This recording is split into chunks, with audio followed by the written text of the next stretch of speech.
We're glad that you could make it with us today. I'm Alan Pollock, President of the Historical Society, and thank you for your patience while we set this up. So we're just going to go ahead. I'd like to introduce our speakers today. We have the co-authors of the book Southland, which is sitting over there, Tom Gildersleeve and Glenn Glattenberg, who's also the editor of our Heritage Junction Dispatch.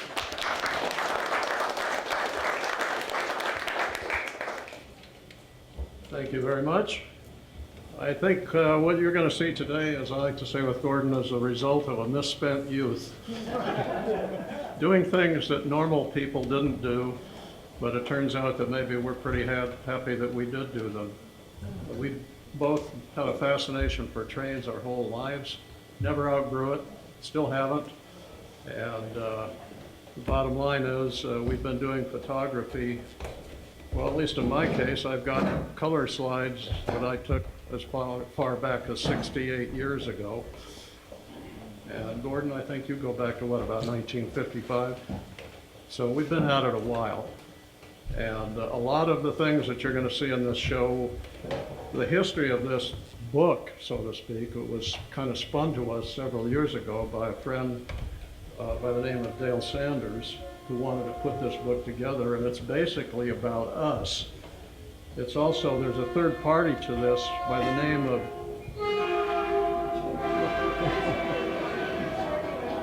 pretty good sound effects. William H. Hank Mills was a party to this also, and it's kind of like a Three Amigos book, except that Hank Mills passed away at the age of 52 in 1980. But much of his photographic collection has survived, and essentially this book blends work from all three of us into one book describing basically Southern California railroading between 1950 and 1976, with most of it being in the 1960s. So I have a kind of a personal philosophy. I've seen an awful lot of historical pictures, that are in black and white, and you can see what it looked like. But when you see it in color, suddenly it feels like you're there. And so what you're going to see here is this was a DVD that was prepared by Dale, more or less to promote the book. And a lot of what's on the DVD is also in the book, but there's not a total overlap by any means. And it really will give you the sensation almost like a time machine. And I think that's probably about enough on this. So you want to go ahead and run the show? Okay, but I thought I'd make a couple of comments about the railroads themselves. Right up your mouth. Is that good? Yeah. Okay. Railroading in Southern California really started with the Southern Pacific building down from Sacramento over the Tehachapis and then down through here to Los Angeles. It was completed in 1876 with the Golden Spike at Lang, just up in Soledad Canyon. And that was LA's first rail connection to the rest of the country. And so the program is going to start showing pictures of the trains in the Tehachapis between Bakersfield and Mojave.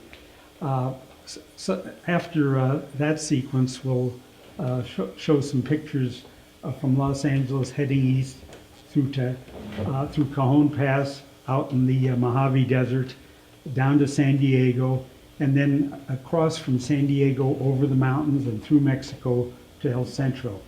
Okay, let me start there. One other comment? Go right ahead.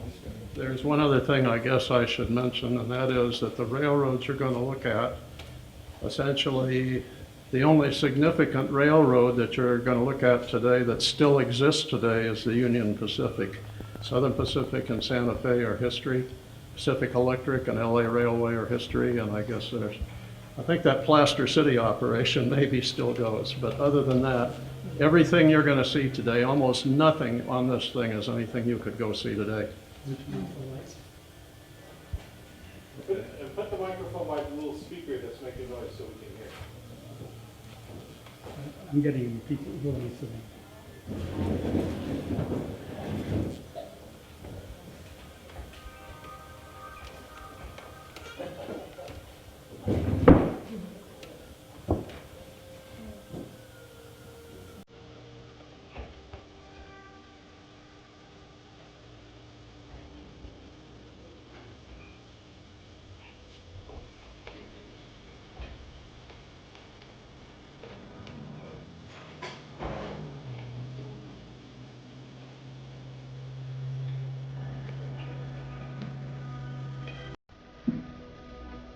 These are around the town of Caliente, which is about midway between Bakersfield and Tehachapi.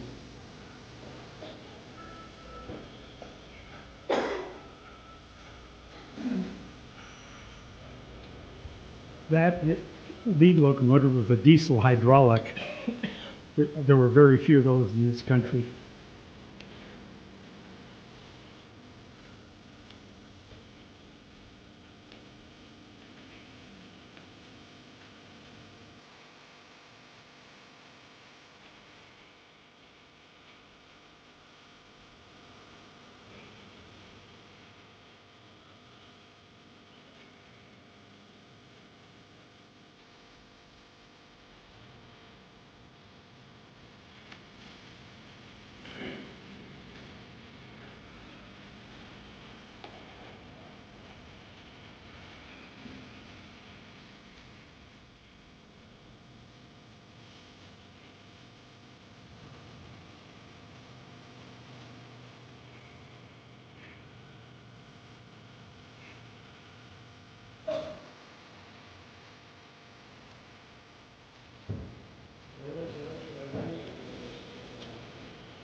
This is the Tehachapi Loop, probably the most famous spot in that line.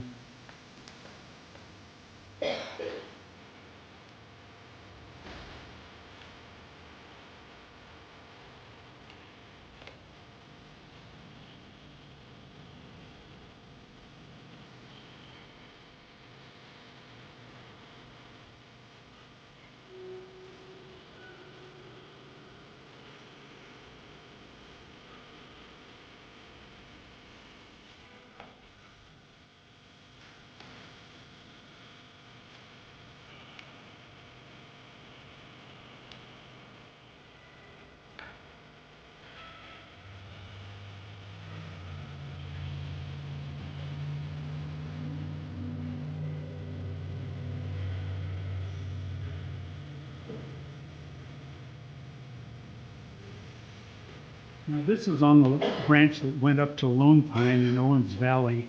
That, most of that track is gone. There's only service out to Trona.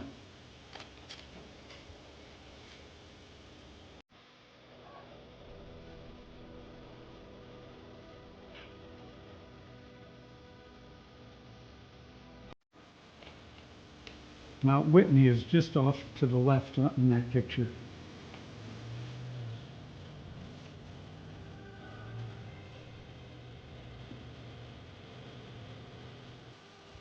And these pictures are starting down Soledad Canyon into Santa Clarita Valley.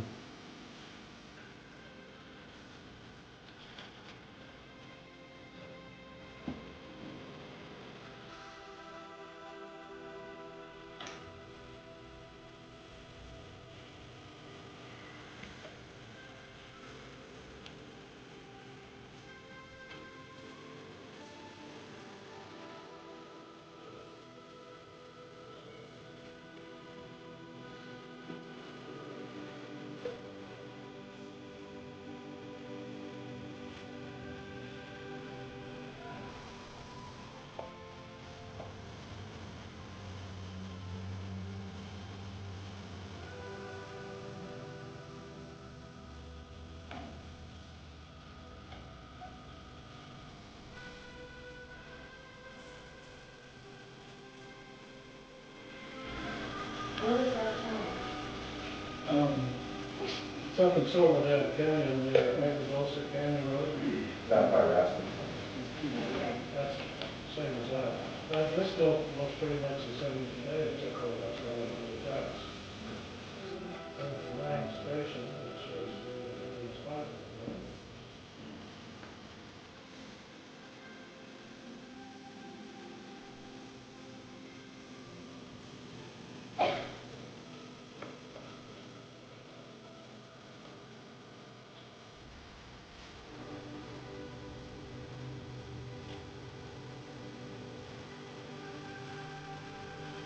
This is all houses now. Just the side of Canyon Country. This is the Saugus now. Oops, that's back in Tehachapi. That got out of. No, this is Newhall.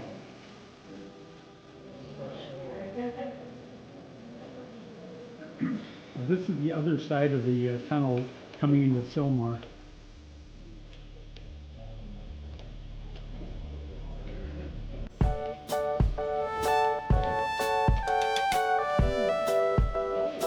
These streetcars lasted in LA till 1963.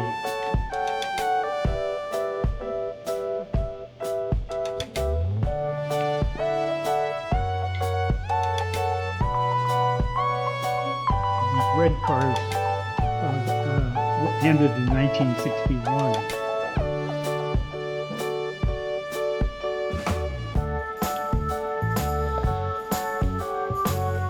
This is subway terminal.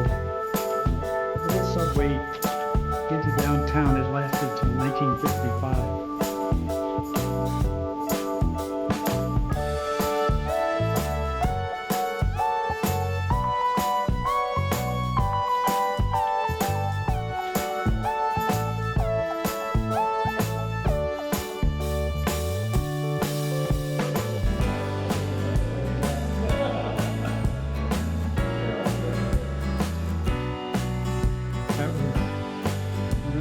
VM's not so good ideas.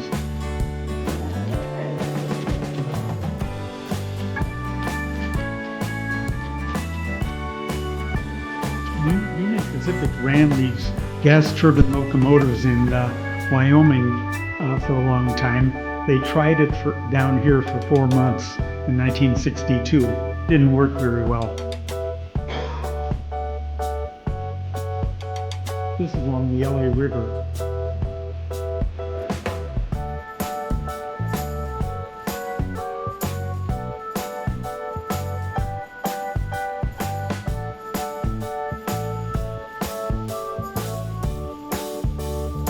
This is at LA Union Station.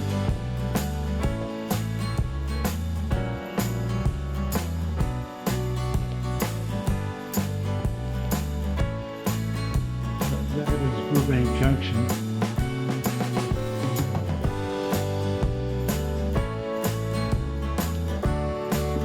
This is going into Pasadena at Highland Park.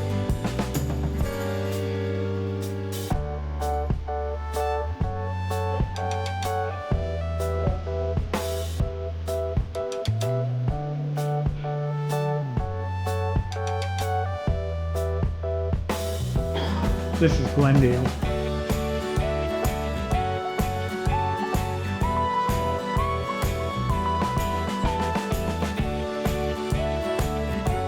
This is at LAX. That's Washington Airport, isn't it?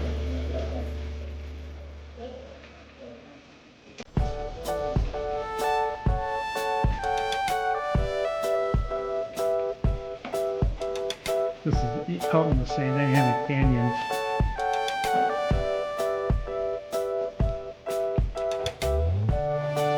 This is San Bernardino, up in the excursion train.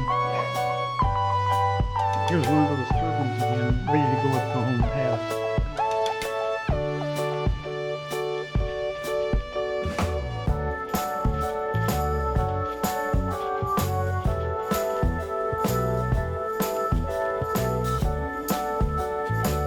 This is the line down to San Diego. That's Santa Ana.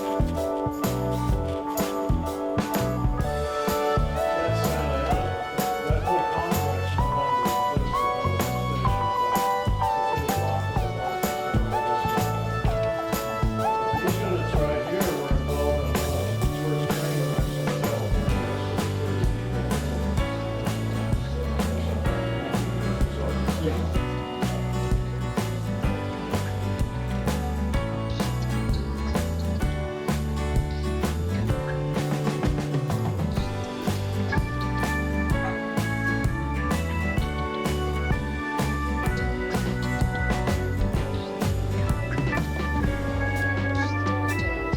This is just north of San Diego. No, just Oh,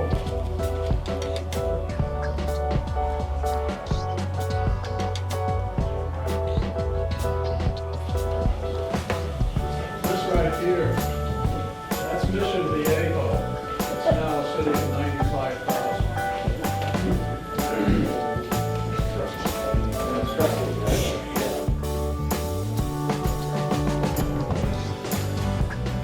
this is Del Mar.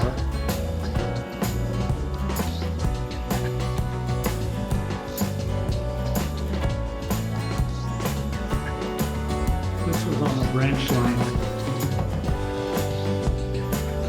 back to Del Mar.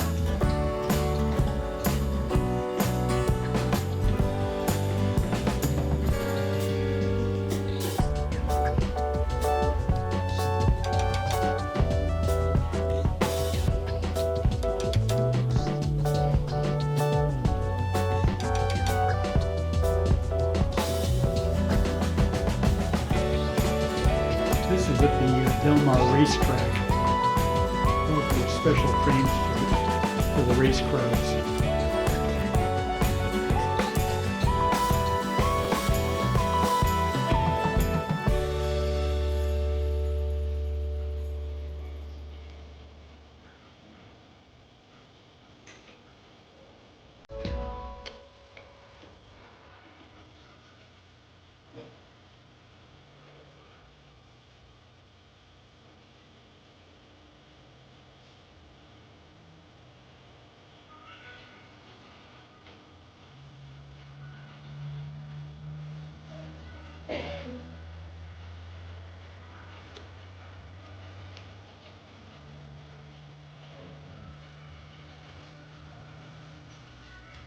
This is San Diego in 1955.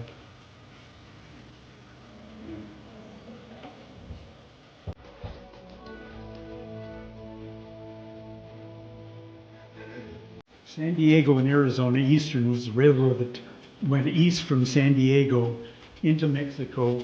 It's entering Mexico here. Then across the mountains into Imperial Valley to the central. These pictures are in Mexico.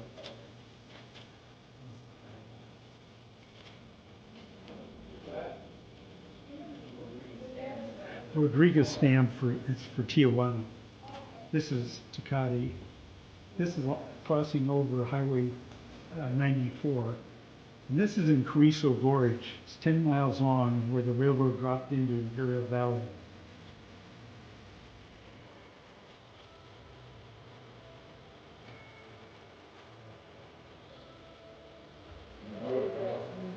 It was quite a hike to get into that.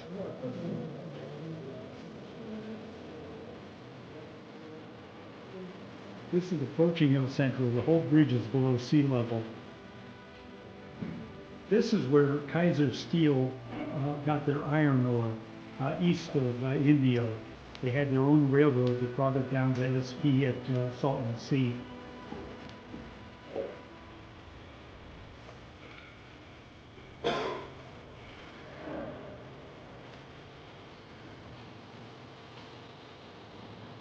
This is crossing under Interstate 10.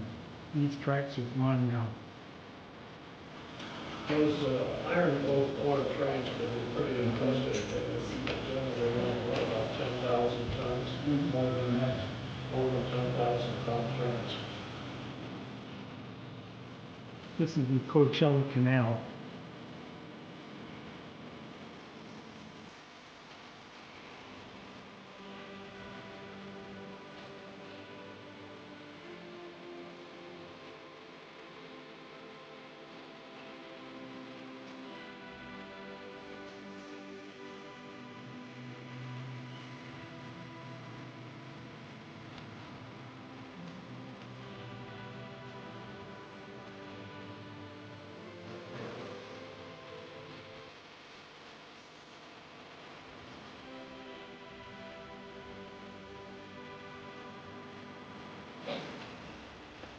This is an island. This is on Southern Pacific's line that went east from LA past the Salton Sea and on into Arizona.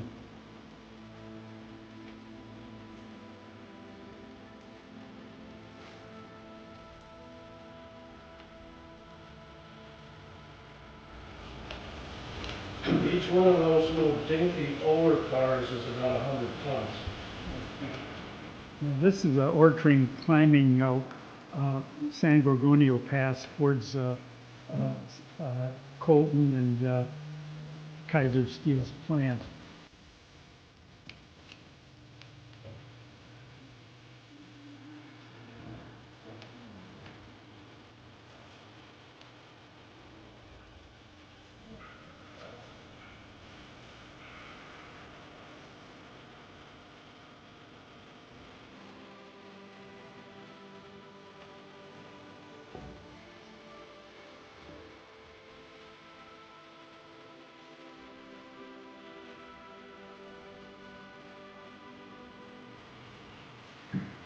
Those trees there are tamarisk trees planted to stop sandstorms. And this shows Mount San Gorgonio.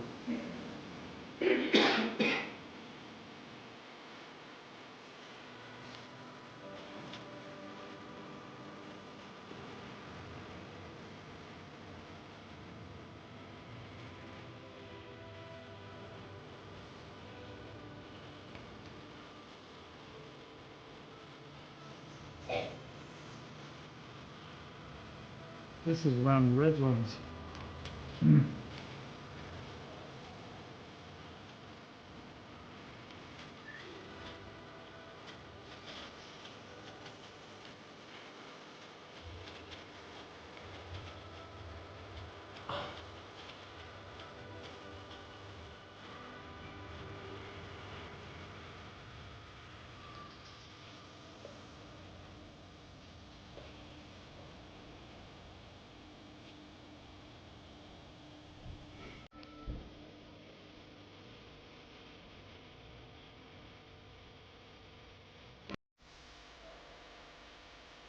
This is heading north out of San Bernardino into Cajon Pass and on the Barstow.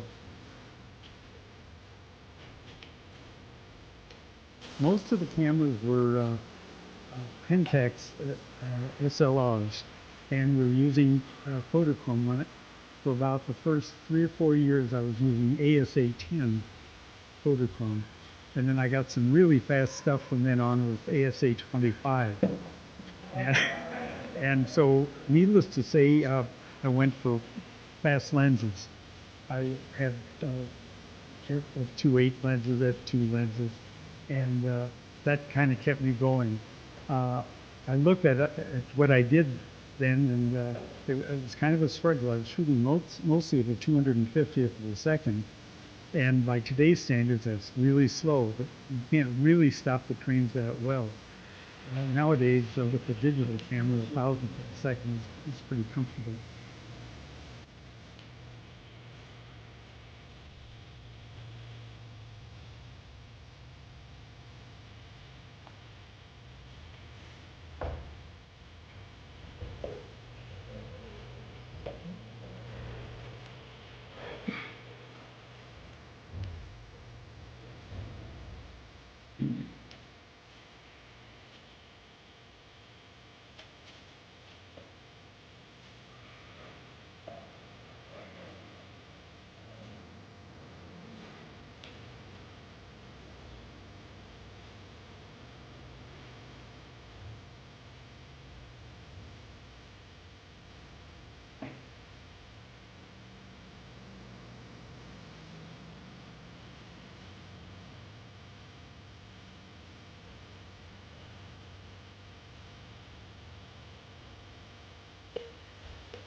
This is Summit at the top of Cajon Pass. There was a station there, and the people who worked in the station lived there. The 1960s, this was one of my favorite ones.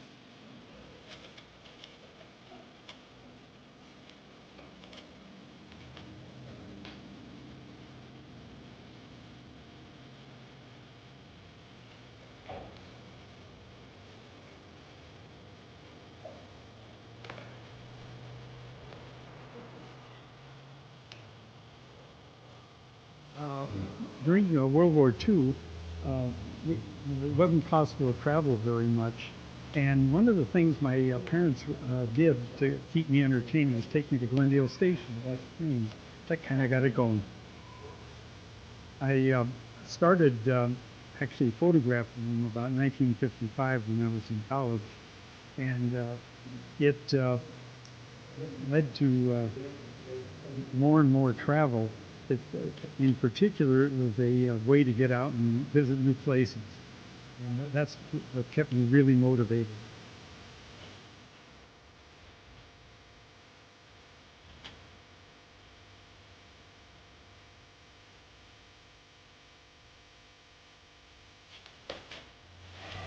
Southern Pacific built a new line through the line there. That was my car on the bridge.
These pictures are all east of Barstow. Union Pacific is heading up towards Las Vegas. The Santa Fe heading towards Needles.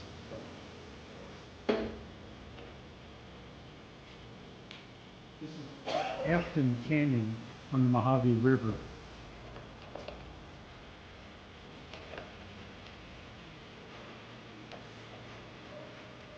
And this is Kelso. And the station there is now a National Park Service site.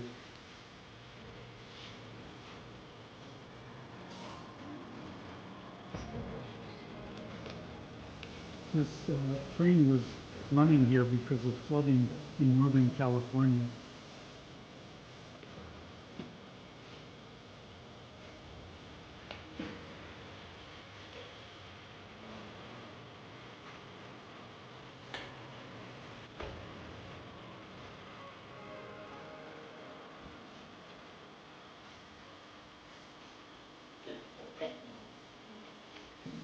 This is a Shima, which is near the Nevada border.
There's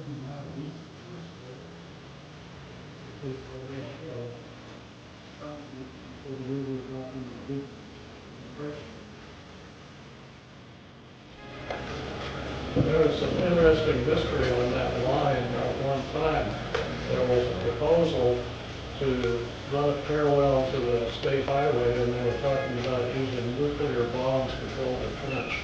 It was a project that never happened.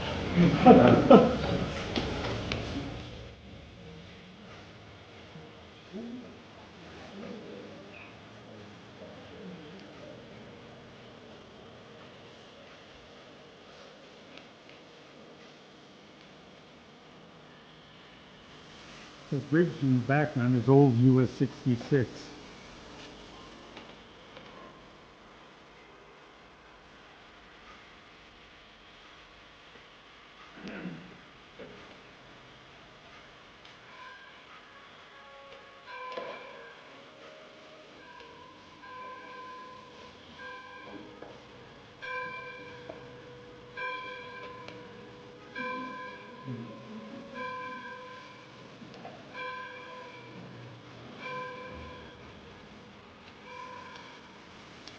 This train was 8 hours late due to snow in Arizona.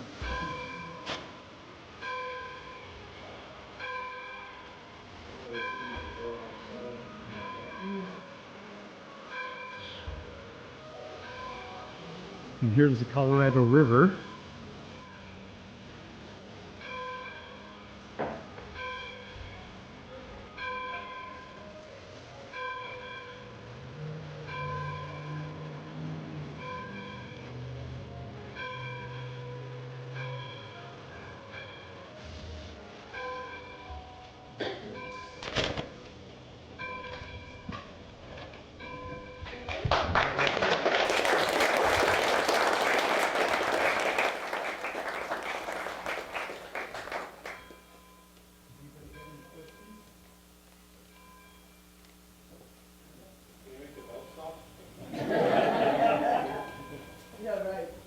Early in the presentation, there was a photograph of someone standing inside a tunnel with the train coming towards them. Oh, yeah.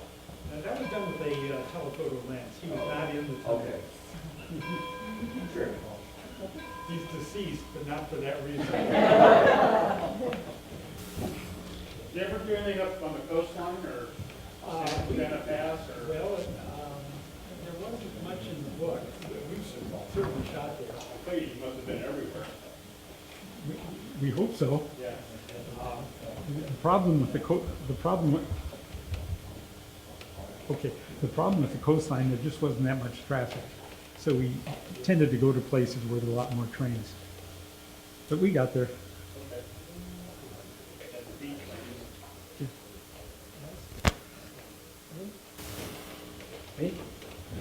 None of the trains shown were the old-fashioned coal-powered locomotives. Oh, no. When I was a kid, that's what we used to Yeah, do. no. Yeah. I There have a were- question about the person who shoved the coal in. Was that person called a fireman? Yeah. And he was, what he did was stoke the fire, it's called a stoker? Okay, good. They use that term in tandem riding. The person on the front of a tandem bicycle is the captain, the person on the back is the stoker. It must be named after that. Yeah. The coal-fired locomotives were not used here since early in the 20th century. Up till about 1950 or so, there were a lot of steam engines, but they were oil-fired around here. Gordon, why don't you tell us a story about what made you a rail fan all those years ago? Well, during World War II, it wasn't possible to travel very much. And one of the things my parents did to keep me entertained was take me to Glendale Station to watch trains. That kind of got it going. I started actually photographing them about 1955 when I was in college. And it led to more and more travel. In particular, it was a way to get out and visit new places. And that's what kept me really motivated. You know, obviously you can't really create this kind of image with a with digital photography. Talk to us about what kind of camera gear you use. Okay, well, most of the cameras were Pentax SLRs, and we were using Kodachrome on it. For about the first 3 or 4 years, I was using ASA 10 Kodachrome, and then I got some really fast stuff from then on. It was ASA 25, and so needless to say, I went for fast lenses.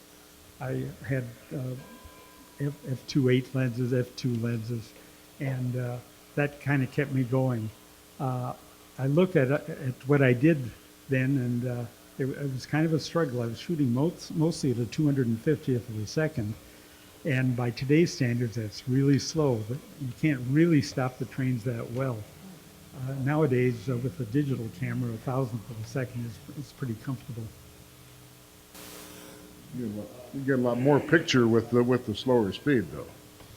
How's that? You get a lot more picture, a lot more depth to the picture with a slower speed. Because although Gordon used Pentaxes, Hank and I used Leicas. And the reason I went to Leica was because I was tired of the Pentaxes I previously owned that had the worst shutters ever put in a camera. How reliable were the Leicas? Well, about 1964, I bounced 2 of them off an asphalt pavement up in Yakima, Washington, and went right on taking pictures with them. I don't think I've ever had another camera before or since that had that kind of ruggedness. Back to you. Yeah, one comment. The problem Tom had with the shutters was the shutter would start to close at one edge of the picture, so one end of the picture would fade into darker image. So it turns out that if you scan them nowadays and work in Photoshop, you can fix it. But Yeah, all you had to do was wait 50 years. If you hadn't already thrown it away. yes, Can you still buy film for a Pentax? Because I found my old one in my closet. I think you can. The Kodak is Kodak reintroducing that. right. To me, the big problem with that is where do you get it processed? Oh, right. Film cameras, there are still people that are shooting film today. So, in fact, some movies are being shot on film rather than digital. I don't know if you guys were aware of that. Like Dunkirk, for example, was shot on film. Oh, I got one of these. So, yes, film is still being used, but I think it's on its way out over time. Yes. Yeah, some years ago, either Trains or Trains Classic did a spread of you, Mr. Glattenberg, of the Santa Fe when they had the snow in Arizona. Oh yeah. And you took the first picture I've ever seen, helpers helping the super chief up the grade. Oh yeah. Yeah, we I really enjoyed that. yeah, we had that in this show near the end, and I drove. It was just before Christmas. I got out of work for the holidays and headed east because there'd been 2 weeks of snow in northern Arizona, and when I got to Needles, here came that train, 8 hours late with the helpers, and I continued on, and pretty soon there was a little bit of snow just past Kingman, and next thing I know, everything was buried. Flagstaff had 88 inches on the ground when I was there. I got as far east as Winslow. Of course, you're dropping out of the mountains there. And as I did so, it got colder and the snow got deeper. Not at all what I'd expect. 1967 in December. This tends to be somewhat unusual for Gordon because he's basically a desert rat. The warmer the better. He's the type of guy that vacations in Death Valley in the summertime. And some of those gas turbines that you saw in the photographs there, he would be chasing in the Nevada desert when it was 114 in the shade and he was not driving an air-conditioned car.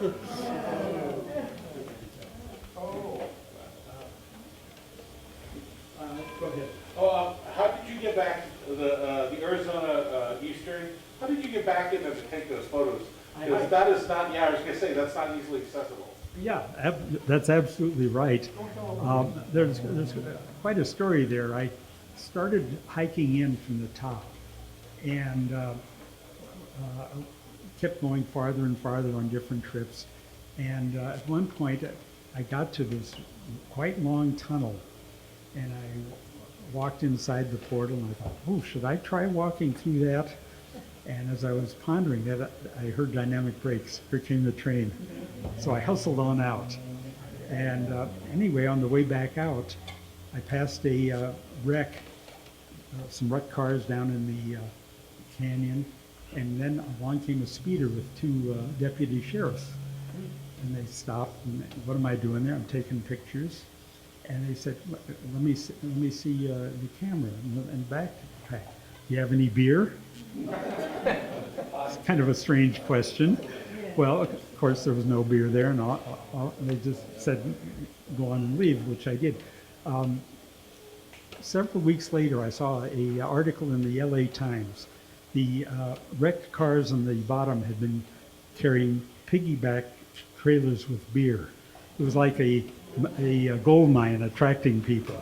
And the train that passed me went a bit farther, and in one of the tunnels, they met four guys coming up the tracks in a Jeep heading for the beer. Well, somehow they got out of the way. And of course, that's what the story was all about. What year was that? Around 1965. Anyway, I didn't fully answer your question. I finally realized that the way to get into the bridge, that big bridge, 180 feet high, was to walk in from the lower end of Dos Cabezas. It was a 10-mile round trip. I did it twice. Do you know where they're at? I know there's talk of reopening that line. There's been talk like that for years, and I have no idea if it'll ever happen. It basically got destroyed in 1976 with a hurricane. Kathleen, Hurricane Kathleen. With Hurricane Kathleen. Oh, okay, that's right. Tell us about that one photo of Lang that you had. You shot that, right, Courtney? The photo of Lang? Okay, that must have been right before they tore it down. I imagine it was. Those stations vanished around the 1960s. And I had an experience, I think it was in the late 50s. I was driving in Orange County in Buena Park, and I saw a little station, not much bigger than a phone booth, on the Santa Fe for Buena Park. I drove by there about 2 months later, it was gone. And I thought, I better start photographing these things. And they have vanished just like steam locomotives and much of the other stuff you saw in the picture. And I noticed that we have in the audience a couple members of the Guthrie family. If you're a Guthrie, why don't you stand up? If that's not too difficult. You know a little bit about all this stuff. I know looks pretty familiar to you. You both lived in this building, right? Yeah. Our last station master, and I just wondered if you had anything that you wanted to add to the conversation. It's a great place to grow up if you were a boy. How was it for the girls living upstairs in those rooms? I never lived here, but Your sisters did, though. all my sisters did in one room. 'Cause they had trundle beds that pulled out for them to. Fond memories? Was it difficult? Well, you didn't have remote control. Every time a train went by, you had one kid was designated to go turn the volume up on the TV. Also, you felt like you were having an earthquake when the train was. Yeah, I don't know if people realize how close the tracks were to the station, but they were very close. And when a train came by doing the speeds they were doing in those days, it really rumbled the depot. It really rocked and rolled. Tell us your name. I'm Ed Guthrie. I'm Linda. And, yeah, so you're still coming back, and I know that we've I also honored have your a Guthrie. father out here in I do the have one yard. story I would like to share with you. I went to work for the railroad, and I was running a dozer for the B&B department, and they had a flash flood on the SDNA Railroad, and they had a burro crane sitting on the spur next to the bridge, the large bridge, and people were going in there and vandalizing that burro crane, and this was after, I think it was in like 1977 or 8, they had a flash flood up there anyway. We put 2 tractors on the railroad at Ocotillo Wells and walked them on top of the rail up to the bridge. It took us 2 days. I took a track loader and one other guy took a dozer, and we walked them in there. And then we pushed dirt underneath the rail. There was a lot of rail that was just hanging, and we patched up enough so we could get that crane out. But that was, I wish I would have had camera equipment with me and taken some photos, because I got to see some really, in these days, if I would have had a GoPro, it would have really been cool. Looking over those bridges coming up on that tractor, but anyway. Thanks for coming back home today. I have one comment to make about the video you described. One day I walked in there, right around Tunnel 21, I heard this clattering noise. There was a couple of mountain goats going down there. You brought to mind the times I would spend up at Summit and Cajon Pass. I visited this family, Chard Walker. He worked at the station and his family. And many times on the weekend, I'd spend the night on their couch. It was 20 feet from the main line. Eventually got so I could sleep through it. But about 1967, I was down in Devore, up on an embankment, waiting for some passenger trains, and a freight train came in to go into the siding, derailed right in front of me. You know, it was just like a slow motion nightmare. And I had just shot the last picture on roll. But after that experience, I don't think I could ever sleep on that couch again. Anything to add? Pardon? Anything to add? You ever photograph a train wreck? No, I don't think I can, not a fresh one, let's put it that way. Alan, you want to jump back in here? Bring the microphone back there. One other story I'd like to share with you real quick is my father got hired by the Southern Pacific through the mail. He was in Kansas working for the Kansas City Southern.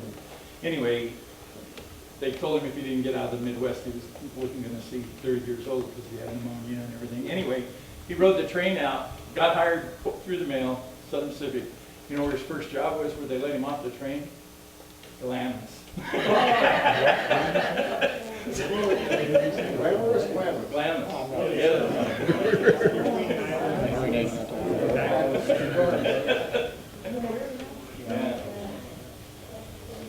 That's great. Yeah. He lived there. All right, do we have any other questions for our speaker? Yes, sir. My wife and I last week went to the United States Gibsons there in Placer City, and I did a little research, and I understand they use some of the SP narrow-gauge locomotives from the Parkland, Colorado line. They did. Did you ever see that? I did not. I heard about it. I did not see it. But back in, I'd say the 1950s, SP had at least one steam engine available, and they did loan it out to Plaster City. Yeah, Plaster City, isn't that the one out there in Lucerne Valley? Thank you, let me not get that. No, that's a different, that's Cushionberry. Okay. I remember watching the trains go across there when I visited somebody out there. Yeah. And that was, maybe 20 years ago. Anybody else? Yes, sir. There were a lot of hobos right at the train station. I wouldn't say a lot, some. I took all these trips walking into Carrizo Gorge, But I always wanted to ride a train through there. I did hobo a freight through there. We have actually an interesting story on that. Me and Leon, back a few years, did an interview with a BBC reporter who had come here to find stories about hobos in this area. And we both had not heard of anything. We both told him, oh no, we haven't heard. In doing further research, it turned out that there was a huge hobo problem right here in Newhall or this surrounding area around the turn of the century. And we think, and you can correct me if I'm wrong, Leon, that actually that 1906 jail that we have by the library may have actually been built in response to the hobo problem. Yeah. Yeah. Yeah, we had a lot of hobos camped in the Taylor Yard area. Where I lived, right across the street, Stempton Road, right near Vandy Camp Bakery. And they were the nicest people. Back in then, this would have been between 1945 and 1954. So we got to play down there. Yeah, well, apparently they were dating back to the early 1900s. There was a big problem. Yeah. We used to have a lot of them around the station because they had living quarters behind the station for all the section crews. Everybody that worked on the railroad had a place to live. And then eventually they just phased that all out and those were all empty. And we'd go out, my dad would go out at night and you'd see a big light going on back there and they'd be back there cooking. But they finally, the railroad ended up dozing it all down and they kind of cleaned them out. And, I had dinner with them several times.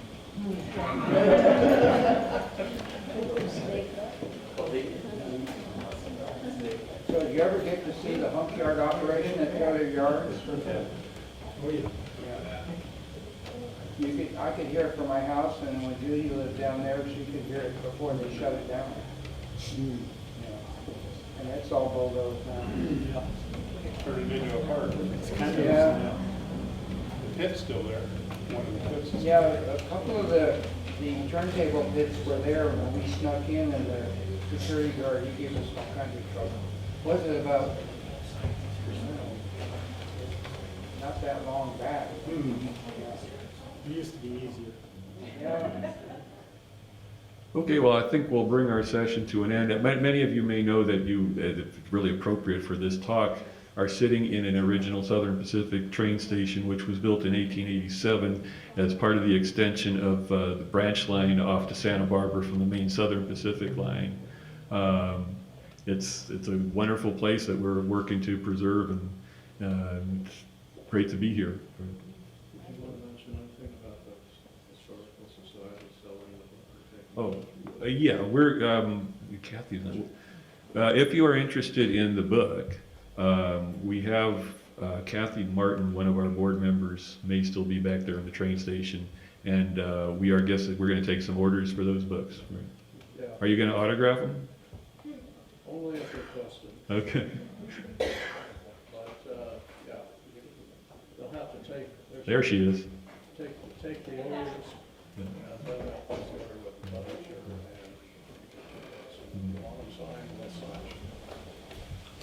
sign. I would also encourage folks interested in trains and trains history to visit the Santa Clara River Valley Railroad Historical Society facility out in Fillmore as well. They've got a turntable out there too. As the folks are aging out there, they're not open as often, but if you check their website and give them a call, I'm sure they would love to have you come out and talk. There's a lot of other equipment that's out, still operated by the Fillmore. They're and still Western. running weekend excursion trains. Yeah, and all sorts of stuff. And of course, what she's referring to is on that branch line that I was talking about, which came from Saugus through the Santa Clara River Valley and out to Santa Barbara. Also known as the Heritage Valley. The Heritage Valley, yes. All right, yes. So, if somebody wanted to become a member of the Historical Society, save this building or make a donation, who should they talk to? You can talk to any of our board members here. You can also go online at scvhs.org, and there is a link there to sign up as a member, and we would love to have you. Get the two of them together and take pictures with the book. Any other questions? Wow, okay, they keep coming. I don't want to be a nuisance, but When we were kids, we vacationed in the summers up at Donner Summit, and there were snow sheds there. The trains went through, and there was a restaurant down in there. We used to go down there and eat. But I remember the trains came very slowly through there, as I recall, and I think we used to jump on and ride them. Is that possible? Or is my memory a little close? They're probably faster. What? They're probably faster now. And you may be a little slower. They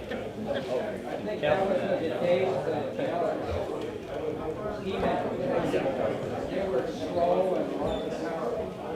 All right, thank you all for coming.